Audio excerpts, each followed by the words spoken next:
Okay, joining us on the line is Dr. David Mackereth. He is a Christian from Birmingham, UK, and he had been an accident and emergency doctor for 26 years until he lost his job with the UK's Department for Work and Pensions. Why? Well, he refused to identify clients by their chosen gender instead of their biological sex because he is a doctor. He said that using transgender pronouns went against his conscience as a doctor and as a Bible-believing Christian. And so it was then ruled that it was actually violative of the law for him to believe in the Bible. Joining us on the line right now is Dr. David Mackereth. Thanks so much for joining the show, Doctor. It's great to speak to you, Ben. So why don't you explain exactly what went down here? How did this whole situation arise? Yes, the situation arose. I took a job with the Department for Work and Pensions, which is a government department, doing disability assessments on clients, on people who came in with various disabilities. And during the training, it came up that people came in requesting the use of pronouns in a transgender way. When we asked the trainer whether we could question this, we were told we don't question this. We just use whatever pronoun the client chooses or wants. And I said that as a Christian, I couldn't do this in good conscience. This led to further questioning and my eventual sacking. Well, let me ask you about why you decided to make the case that you weren't going to do it based on Christian belief.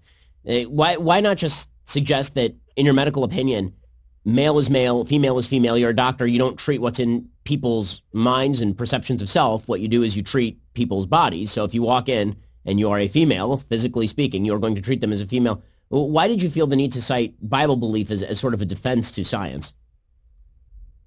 There's two answers for that. First of all, clearly to me it is entirely unscientific to argue that a person could change sex. There's not a doctor in the world that can prove that a person can change sex.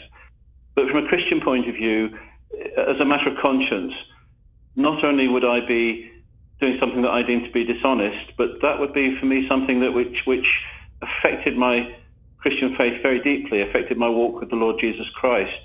But I'd also argue that if we only use scientific arguments because of the prevailing relativistic worldview, which says that everything is true, which is clearly nonsense, that science alone isn't strong enough. So it's important to me to make a statement both as a Christian and as a doctor who's studied medical science, that on both of these counts I find it impossible to use pronouns in that way.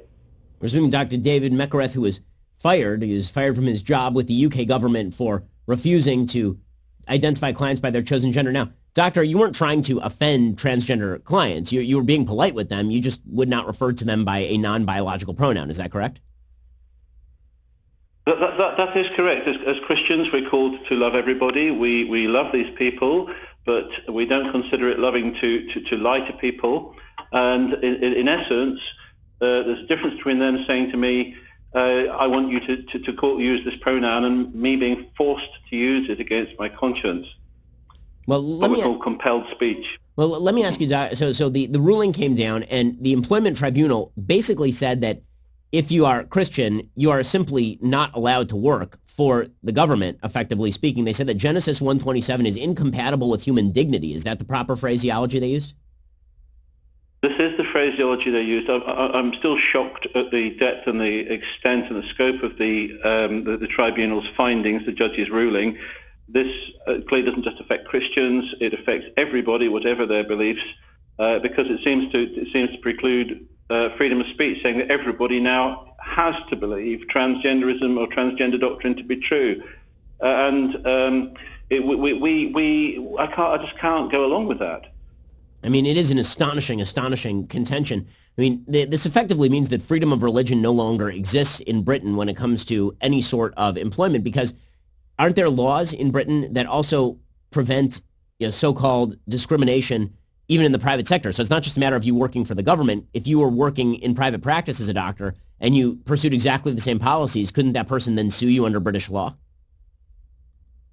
Well, I'm not a legal expert, but I understand this ruling is very significant. I mean, I can put it like this. I'm a Christian, but I work with many Muslim doctors, and we all work together very well. And there's no conflict. But now there is a conflict. Transgenderism is being pushed for the strength of A, a religion, and B, a religion that we all have to believe or lose our jobs. I mean, it really is unbelievable stuff. Dr. David Mackereth, how can we help you? Because you're represented by the Christian Legal Center. You've appealed this already to presumably the highest court, but where does the case go from here? Well, okay, we're going to keep fighting this. We think it's a really important battle. There are several levels. We think this affects everybody, so we're not just fighting for ourselves. And I'd say the people I work with, many of them have said they're very supportive, although they don't agree with my Christian convictions, they still see the issues and see that it affects them. So we're going to take this forward. We're going to appeal. If we lose the appeal, we'll take it to the next court, and we'll take it from there. But this is a battle we cannot afford not to fight. We need to be free to do our work in this country without being forced to believe transgender doctrine. Dr. David Mackereth, thank you so much for joining the program, and thank you for fighting what is a really important fight and one that will, I'm sure, come to the United States sooner rather than later. Dr. Mackereth, appreciate your time. Thank you very much. So here's